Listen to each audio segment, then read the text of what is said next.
Siapa tahu Melaka kita hantar siapa sebagai utusan untuk pergi ke China. Ini adalah antara nama yang agak orang kata kenal dalam sejarah hikayat Melayu, tapi ini tak tahu sama ada cerita ini sama ada betul ataupun tidak. Ada mengatakan ini adalah hanyalah mitos, tetapi ada yang mengatakan bahawa bila kita menjalinkan hubungan dengan China, bila China menghantar Laksmana Cheng Ho kepada negara kita, kita telah menghantar.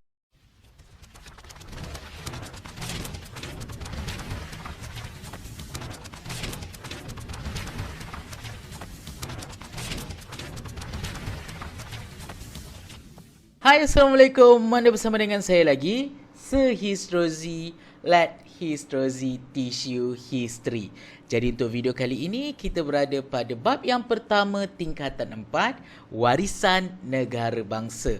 Dan fokus kepada video kita pada kali ini adalah kita nak tengok topik 1.2, ciri-ciri negara bangsa Kesultanan Melayu Melaka. Okey, siapa yang belum lagi check out video bahagian yang pertama, kita ada lihat 4 ciri-ciri negara bangsa alam Melayu. Jadi ini adalah satu lagi konsep negara bangsa yang kita kenali sebagai Kesultanan Melayu Melaka. Jadi apakah beza konsep Kesultanan Melayu Melaka dan konsep alam Melayu? Siapa nak tengok boleh check out video saya bahagian yang pertama. Sekarang kita nak fokus kepada apakah ciri-ciri negara bangsa Kesultanan Melayu Melaka ataupun nama pendeknya kita panggil sebagai KMM. Okey. Jadi, ada 6 ciri penting yang kamu kena tahu bila kita belajar tentang konsep negara bangsa Kesultanan Melayu Melaka. Yang pertama adalah kerajaan, yang kedua perlu ada rakyat, yang ketiga perlu ada kedaulatan, yang keempat perlu ada W pengaruh tu apa? Wilayah pengaruh, yang kelima perlu ada undang-undang, dan yang keenam perlu ada lambang kebesaran. Jadi kalau kerajaan, sesebuah kerajaan itu menepati ciri-ciri 6 ciri ini, itu adalah melambangkan ciri Kesultanan Melayu Melaka. Jadi kita cuba tengok penerangan satu daripada ciri-ciri ini. Kita tengok yang pertama dahulu, apa itu ciri kerajaan? Ciri kerajaan ini sama macam ciri di alam Melayu yang kita kenal sebagai raja. Masih ingat lagi ciri raja dalam negara bangsa alam Melayu? Tapi Kesultanan Melayu Melaka, ciri raja itu dah dikembangkan menjadi kerajaan. Kenapa? Sebab kalau alam Melayu kita hanya fokuskan kepada raja, kalau kerajaan kita ada satu lagi golongan yang termasuk dalam golongan kerajaan. Okey, sudah semestinya dalam kerajaan perlu ada raja. Jadi kerajaan akan muncul disebabkan oleh munculnya seorang raja ataupun pemerintah yang tertinggi. Alright, yang mana pemerintah ini akan dibantu oleh asisten-asistennya ataupun pembantu-pembantunya yang kita kenali sebagai pembesar. Alright, dan di Kesultanan Melayu Melaka, kita mengenali atau menggunakan sistem pembesar 4 lipatan. Maksudnya ada peringkat hierarki pembesar itu, dia ada 4 kali ataupun kita bagi kali 4 kali 4 begitu. Jom kita tengok bagaimana. Alright, jadi di Kesultanan Melayu Melaka juga, dalam kerajaan Melaka juga, mereka menggunakan gelaran sultan selepas kedatangan Islam. Yang mana sebelum ini di alam Melayu kita guna gelaran maharaja, raja, sebab ada pengaruh agama Hindu-Buddha. Tapi bila dah ada pengaruh agama Islam, di situlah penggunaan gelaran sultan itu mula meluas di alam Melayu. Okey? Jadi ini kita panggil sebagai pembesar 4 lipatan, yang mana yang paling tinggi kita ada raja, dan di bawah raja dia ada 4 pembesar yang penting atau 4 pembesar yang diberikan keutamaan yang kita akan belajar dalam video yang akan datang dalam sistem pentadbiran. Di bawah pembesar berempat, kita ada pembesar berlapan. Lepas tu dia akan 4 kali lipatan lagi, 16. 4 kali lipatan lagi, 32. Itu kita panggil sebagai pembesar 4 lipatan. Daripada seorang pemerintah, dia akan jadi 4. Lepas tu jadi 8, 16, 32. Nampak tak hierarkinya di situ? Okey? Jadi ini ciri yang pertama. Ciri yang kedua, kita ada ciri rakyat. Kalau kita ada raja, pemerintah, dia mesti ada golongan yang diperintah ataupun rakyat. Jadi, golongan diperintah inilah yang akan memberikan taat setia kepada raja. Alright, jadi golongan diperintah inilah yang memperakui pemerintahan seseorang raja. Okey? Dan golongan pemerintah pula, apa tanggungjawab dia kepada golongan diperintah adalah untuk menjaga keselamatan. Jadi bila pemerintah itu dah menampak kesetiaan, jadi golongan pemerintah akan menjaga keselamatan golongan diperintah ataupun rakyat ini. Okey, dan di situlah yang kita panggil sebagai adanya unsur timbal balik ataupun saya panggil win-win situation yang kita akan tengok lebih dalam nanti, lebih mendalam lagi dalam subtopik 1.4 nanti. Okey, jadi unsur timbal balik ini adalah di mana ada dua golongan dalam sebuah negara yang mana kedua-dua golongan itu mempunyai tanggungjawab masing-masing terhadap satu sama lain. Rakyat bertanggungjawab terhadap raja. Apa tanggungjawab rakyat kepada raja? Memberikan taat setia. Apa pula tanggungjawab raja kepada rakyat? Menjaga keselamatan. Itu kita panggil win-win situation. I do something for you, you do something for me. Okay?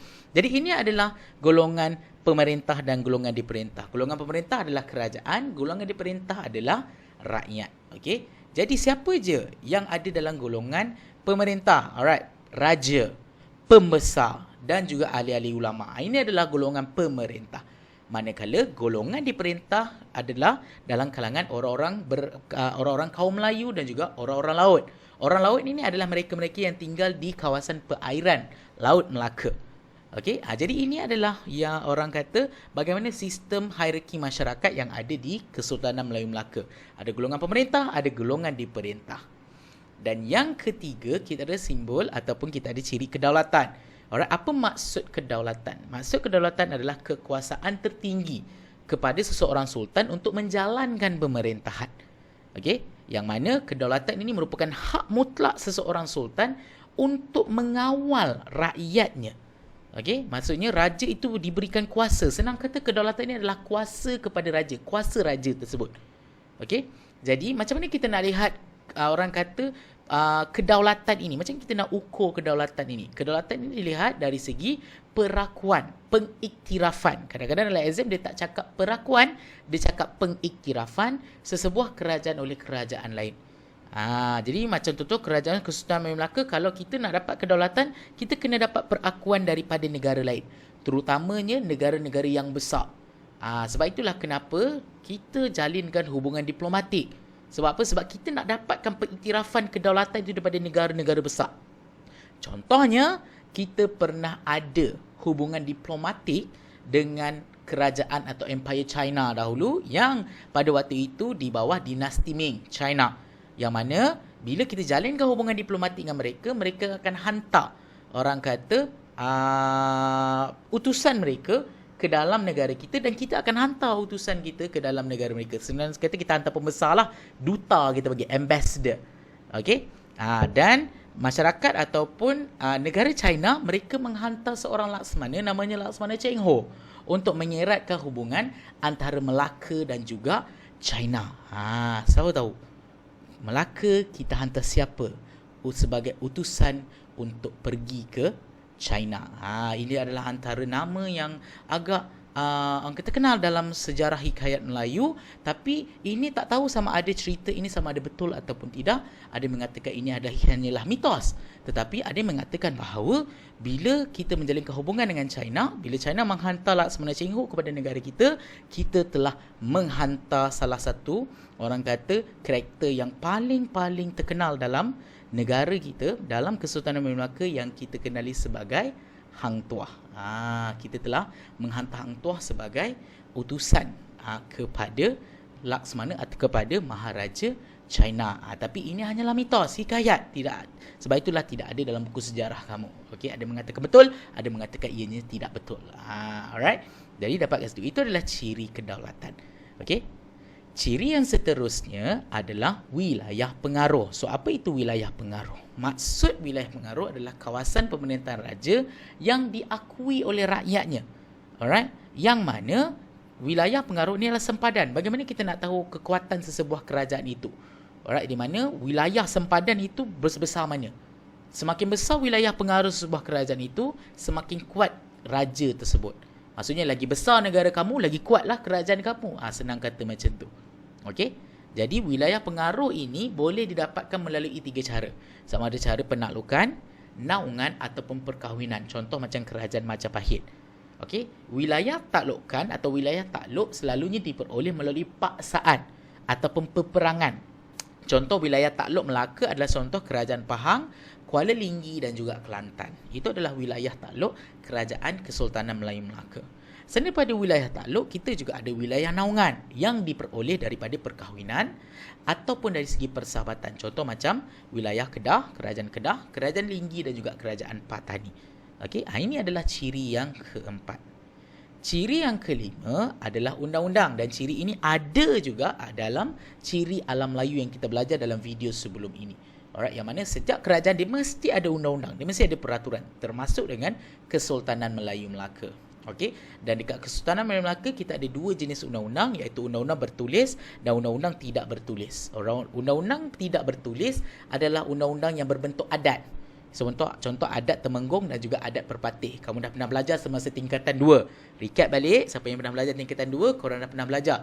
Adat Temenggung adalah adat yang digunakan di seluruh negara, di setiap negeri kecuali satu negeri. Yang mana negeri ini menggunakan adat Perpatih. Alright, Negeri Sembilan adalah satu-satunya negara yang menggunakan adat Perpatih, tetapi negeri-negeri lain menggunakan adat Temenggung. Ini adat tidak bertulis atau undang-undang tidak bertulis. Undang-undang bertulis pula, alright, selalunya okey, kita pergi dahulu. Undang-undang digunakan untuk apa? Undang-undang digunakan untuk mengukuhkan kerajaan dan juga melindungi rakyat. Okey, ataupun mengawal rakyat. Dan antara undang-undang bertulis yang ada di Kesultanan Melayu Melaka, contoh kita ada Hukum Kandang Melaka dan juga Undang-Undang Laut Melaka. Dan ciri yang terakhir yang ada dalam Kesultanan Melayu Melaka adalah lambang kebesaran.